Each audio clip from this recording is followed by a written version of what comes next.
Guys, want to know how you measure up as a man? I've got a great resource for you.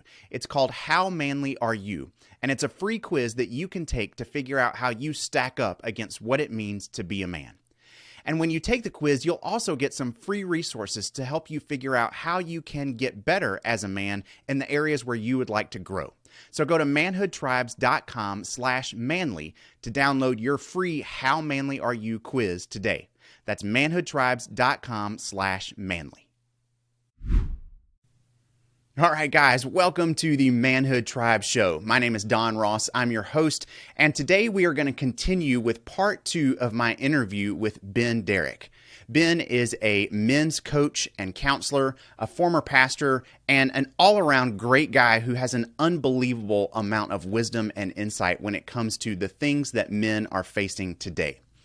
And in this part of the interview, we're going to talk a little bit more about men and our relationship to the church.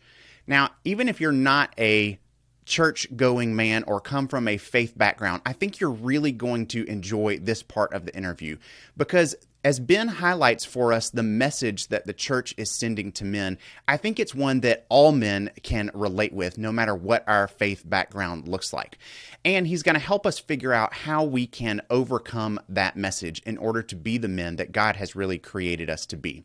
So I hope you're really going to get a lot out of this part of the interview. Let's jump right back in to my interview with Ben Derrick. I want to talk some just about the church and the church as it relates to men in particular. So, are you sure? I know this will be fun. Yeah. So, Okay. what I really want to ask is, when we talk about those kinds of things, like one of the things that men really need for being able to kind of face their challenges in the modern world today is connection. Like it seems like that ought to be a thing that the church is really doing well. And yet at the same time, I know yours and my experience both has been quite the opposite, especially for men. So I just kind of want to ask you, like, what is it that the church is peddling for men, and is it adequate for kind of our, present set of circumstances, and why or why not? Like, why is what the church offering good or not so good for men today? Wow. Okay. Well, so I'm going to have the conversation we would normally have, just the two of us. I'm going to soldier out and I'm going to have this behind microphone because Let's I'm do it. convinced, like speaking of risk, I've got to put my money where my mouth is, and I've got to take the risk because it's worth men being set free from captivity. Yeah. The first word that I thought of when you said, what is the church peddling to men? The first word I thought of was feminism. That's what the church is peddling to men. Like the more feminine of a man you are, the more controllable you are, the more emotional you are, the more cognitive that you are, then the more you're going to be accepted. And I think a lot of this is being perpetrated by men who are in the position of pastor who haven't done their own work. They don't know themselves. Yeah. They know the story of the Bible, but they don't know the story of their lives, many of them. Now, are there some that are making headway in this area? Of course. So I would say if you're one of those pastors watching this, first of all, I'm shocked that you're watching this. Second of all, don't send Don an email. This is Ben's words here. So some people are making progress, but I think predominantly when I look at pastors today, and even as I was one thinking I was being something different, you're within an ecosystem that rewards feminine men. And why is that? What's that about? Why is the church trying to offer that to men? Yeah, that is a great question because, well, I think the first thing that happened is we feminized Jesus. I mean, he's kind of this soft little weak character with the lamb and the stained glass. And when I look at actually how this man's life went, he was savage. I mean, this guy was wild. He was so committed to the truth, and he knew who he was, and he was challenging other people at an emotional heart level to engage with their sense of purpose. But what we have determined we're going to do in the church is to turn people into really good citizens. And what's happened today is that's really blown up, especially since COVID, especially in the American political climate. Yeah. Now we're just fighting about what kind of citizen we're supposed to be, right? Yeah. So it allows a man, if he's over feminized, and by that, I mean all the things that happen in the church service. I mean, it's very difficult for me these days to watch the way that worship, meaning music, happens from a stage on a church, because it is so emotionally driven, and it doesn't match in any way what I see happening in the Bible. It's like stirring people up, and we've taught ourselves these movements we're supposed to do that show that we're in love with God. And I'm like, that's great, man, but what happens when you put that Taylor guitar down and you've got to do something difficult in your life, right? Yeah. This stuff just kind of drives me crazy. It's very easy to be practiced too, and it's pretty and it's nice. I mean, you don't really want to have people filing into a building that's just full of chaos, right? So Yeah. we try to control the left and the rights of how these things go. And I think the original intent was probably pretty good, but we've overcorrected these days in that I do not talk. Let me just put it this way. 8 out of 10 men that I talk with, and I talk with a lot of them, if they're in church, they're only there because a female in their life is making them go. Yeah. Yeah.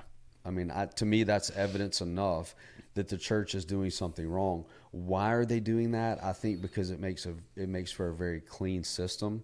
And if I really were to go as far down the rabbit hole as I probably shouldn't, then it helps create a concentration of wealth, because most of our churches are millions and millions of dollars in debt, especially the large one. This is the story behind the scenes. And everyone has to be happy so that we can give money so we can pay the banks that actually own the churches. Yeah. Yeah. Yeah. There's definitely some truth to that, and I see it in the sense of, churches will try to verbally say that they're doing stuff to appeal to men because they feel like if they can win the father in a family, they get the whole family. Like, how many times have I heard that? Countless. Yeah. And at the same time, when push comes to shove, the stuff that churches tend to prioritize is actually about winning over the mom. It is dedicated to, like you're saying, creating kind of an emotional experience. The way that they do group settings tends to cater to the social and the emotional felt needs of women. The types of groups that churches create are geared towards the ways that women connect with each other, not really the ways that men connect with each other. So there's just this kind of over prioritization of the way that women are wired, and sort of gearing all of the content and environments that churches do to the way that women function. Now, look, there's nothing wrong with the way that women function, but when you're, exactly, but when you're trying to, kind of speak out of one side of your mouth and say that you're trying to appeal to men, and then everything you're doing is geared towards women, it just doesn't make any sense. But I think kind of what you're saying, behind the scenes, the like, hey, we know that if we get the woman there, we get the kids there, and as often as not, she's the one paying the monthly bills and likely to send us, a tithe every month. Just those kinds of things. Those are practical needs, and I'm not going to begrudge a church for thinking practically and strategically about, we need to pay our bills too. So like, how are we going to do that? There's nothing terribly wrong with that. It's just the fact that the vision of what the church is trying to sell as masculinity isn't really based around masculinity. It's based around, what do we do to get people's butts in the seats and our bills paid? And that really has more to do with women than it does with what it means to be a man. I was in a church service not too long ago, actually. Watching, I actually can't remember at this point, but I heard it again. I've heard this so many times from pastors. I heard this pastor say that his vision of, he said, a godly man is supposed to be a good husband and a good father. Maybe he said a good husband and a loving father, something like that. And everything inside of me wants to explode when I hear that phrase. Yeah. And let me just say real clearly, there's nothing wrong with being a good husband and a loving father. If you are a husband and if you are a father, you should be those things. That's a really good thing to be. But that is not the essence of what a godly man is.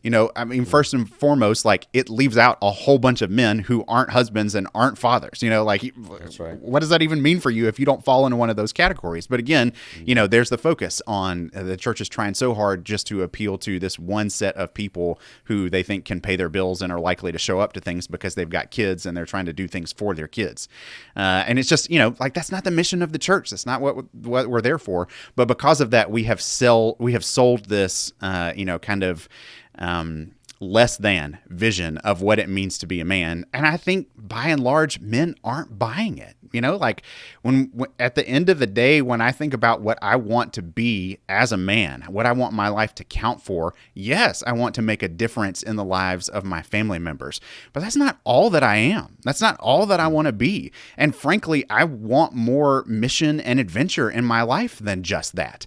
And if that's all that the church has to offer to me, then I'm bored with church, which is, I think, what we find with most men who encounter the church. Just like you're saying, they're there because someone else dragged them to be there. So anyway, I'm preaching now instead of instead of interviewing. But hey, I'm with you, man. It's an unfortunate circumstance, I think, because here's what I do want to ask and have you speak into is because I think there's some real merit here in this question. So I'm openly admitting it's kind of a leading question.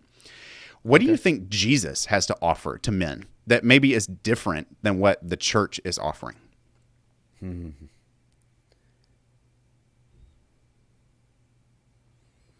Man, that's an emotional question. Intimacy. That's what Jesus has to offer. Validation, adventure, holiness, peace, settledness, risk, reward. Really, the answer is he has it all to offer. The church is selling off-brand of all of those things. The culture is selling way off-brand all of those things. What does Jesus have to offer? Everything that a man has been looking for his whole life. Because Jesus knows the man. And Jesus is not concerned about propping up a Western system. Jesus is ultimately concerned about the redemption of the hearts of his children. That's what he has to offer. When I think about Jesus these days, I don't think about, time to do right, or time to sing the thing, or time to say the thing. I just think, man, thank God you're here, right? Because even just the ministry of presence with Jesus can take a man months down the road in a way that all of those other things that he's been spending on, whether it be the bourbon or the pornography or the voice of his wife or the success, especially athletically here in the South, of his children, what he's offering is an invitation into true masculinity. And here's the most beautiful part about what that means, is that it's a co-creative position. What I mean by that is that it isn't some form of masculinity that's being sold by Harley Davidson or Patagonia or Remington. It's the version of masculinity that when he put his mouth over your nostrils, that he was breathing into you, that we will join together, and together we will create something beautiful, whatever that looks like. I feel like that's what Jesus is offering that stands in such stark contrast to what the culture is offering. And it's why you see biblically, when a man brushes up against Jesus, what does he want to do? He wants to stay. Don't make me leave. Don't go. Yeah. Like this guy who was like chained down to this graveyard. You're probably familiar with the story, obviously, but like in the most desperate of all circumstances, and then he actually experiences the power of the truest man that's ever been a man, and he wants to stay with him. Don't make me go, please. That's not the response we're having from church services. We're gripping our cups of coffee until we can get back to our Honda Accord and go back to suburbia and close the garage door. Right? Yeah.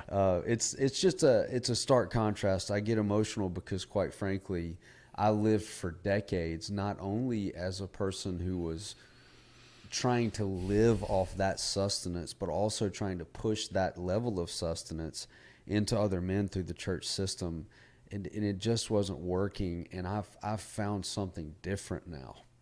Yeah, that's really good.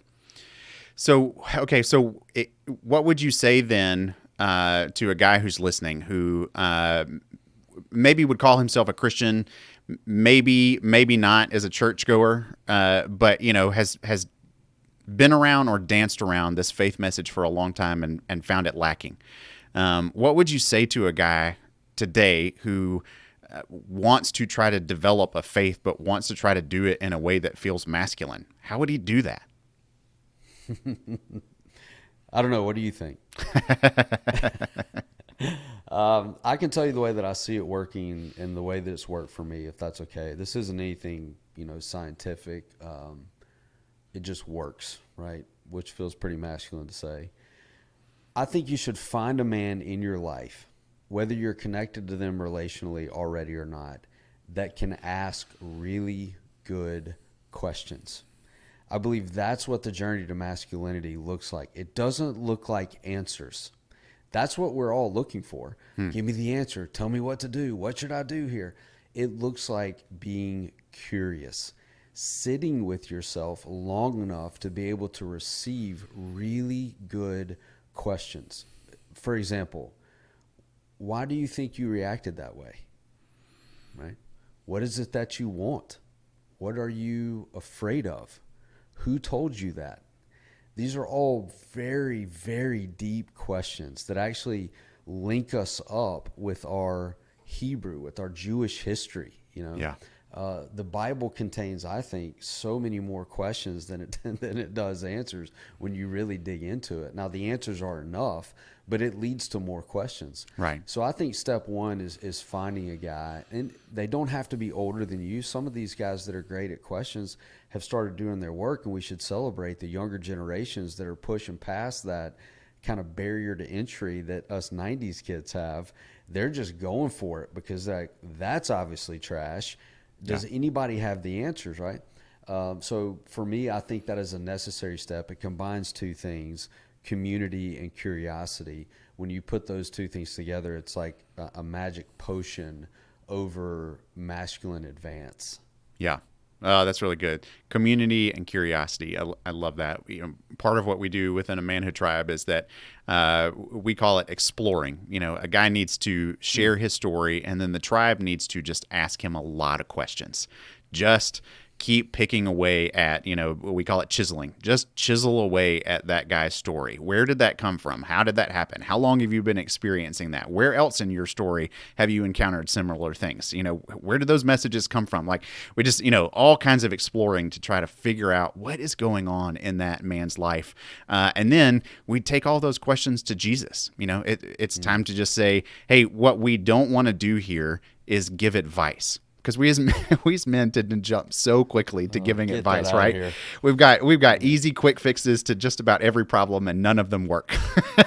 Yeah, that's right. We just say, hey, we're not going to try to solve. We're going to try to listen, and we're going to take those questions to Jesus and just say, will you speak to whatever these things are, and we just want to hear what you have to say.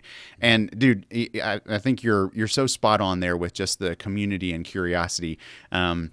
Which are, again, like it's where we've been circling in this whole conversation, which is just to say, like, the things that men need in order to be able to face our modern challenges that we're just really lacking. We're lacking relationships, and we're lacking curiosity. We're kind of all facing the world with this posture of arrogance of like, I know what I need and I'm doing just fine, when internally we all know that that's incorrect. Like, we don't have the answers. We're not doing just fine, and we need a lot of help, but we're not curious enough to try to ask for that help and to find out where it could come from, especially if it might come from a source that's different than we're comfortable with. I think that's so critical and so important. But yeah, if you have zero reps, though, like when you say hearing from Jesus, asking Jesus, like if you have essentially zero reps with Jesus, you're screwed, right? So what do you do at that point? Well, you've got to sit down with another man who can play that role for you. They can give you that sort of feedback, not advice. Advice is, you should, if I were you, here's what you need to do. Yeah. I mean, if you're sitting in a booth with that kind of guy, pay for lunch and leave very quickly. But if you're sitting with a guy that says, well, I've been in a situation similar to yours, here's how it went for me. Those are two very different tones. Right. So right. I love the idea that you're putting forth, like we're exploring externally. We're also going to explore internally. We have to do both. Yeah. All right, guys, we're going to leave it there for today. But next week, we are going to wrap up our final part of the interview with Ben. And in the meantime, if you would like to find out more about how you can connect with Ben as a counselor or as a coach, you can reach out to him online at benderrick.com. That's Ben Derrick, DERRICK.com. I'll look forward to seeing you next week.